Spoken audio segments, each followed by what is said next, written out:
Air marshal Shahid Akhtar साहब, Iran की तरफ भी दोबारा वापस आऊँगा।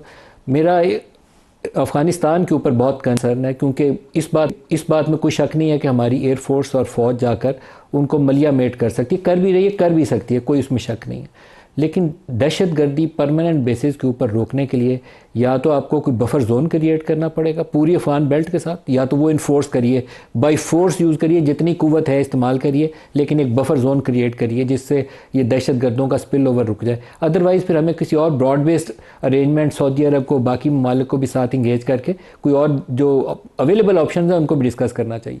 देखिए, बफर जोन क्रिएट करना मेरे ख्याल में कोई इतना आसान काम नहीं है।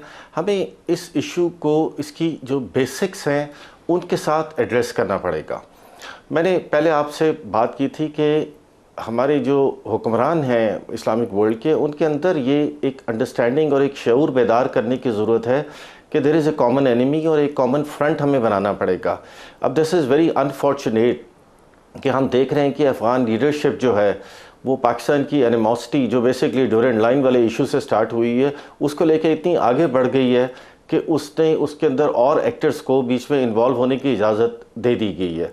अब आपकी बात बिल्कुल ठीक है, एक थ्योरेटिकली तो एक बफर जोन एक क्रिएट होना चाहिए, लेकिन उससे ज़्यादा अच्छा ये है कि हम अफ़गान लीडरशिप को इस चीज़ पे कन्विंस करें कि उनका मुस्तकबिल पाकिस्तान के साथ ही वाबस्ता है। देखें, जब बात हो रही थी कि चाबहार की पोर्ट, तो चाबहार की पोर्ट पे अगर एक कंटेनर उतरता था तो 5000 चमन के थ्रू जाते थे। We need to, Afghanistan need to realise this thing. मैंने पहले कुछ अर्सा पहले एक आर्टिकल लिखा था, उसमें मैंने ये कहा था कि China has to play its rightful role, क्योंकि उसकी 2 ट्रिलियन की इन्वेस्टमेंट BRI में है, उसकी 60 बिलियन की इन्वेस्टमेंट CPEC में है। ये सारे रूट्स जो हैं इनको ने अल्टीमेटली अफ़गानिस्तान के थ्रू सेंट्रल एशिया भी जाना है, फिर इनको गल्फ़ जाना है, यूरोप जाना है, अफ्रीका जाना है, इनको हर जगह जाना है। सो इसका मतलब है कि हमें कुछ और एक्सटर्नल पावर्स, हमने देख लिया कि कतर और टर्की में शायद इतना ज़्यादा वो दमखम नहीं था, आई वुड से, कि वो इस इशू पे अफ़गान तालिबान को कन्विंस कर सकते। लेकिन हमें अल्टीमेटली इनको किसी न किसी तरीके से, चाहे हम ट्राइबल एल्डर्स को इन्वॉल्व करें, चाहे हम ट्रेडर्स को इन्वॉल्व करें, चाहे हम उन उधर के लोगों को ज़्यादा, जैसे हम जिरगा की बात करते हैं, वो पावर्स हैं, हमें इसको इसकी बेसिक से देखना चाहिए कि गड़बड़ कहाँ से हुई थी, फिर उसको आगे लेके चलना चाहिए। मैं हमेशा एक बात कहता हूँ कि एक पड़ोसी को दूसरे पड़ोसी को कहना चाहिए कि we want to see you prosperous, हम आपकी सेफ्टी सिक्योरिटी चाहते हैं, what can we do for you.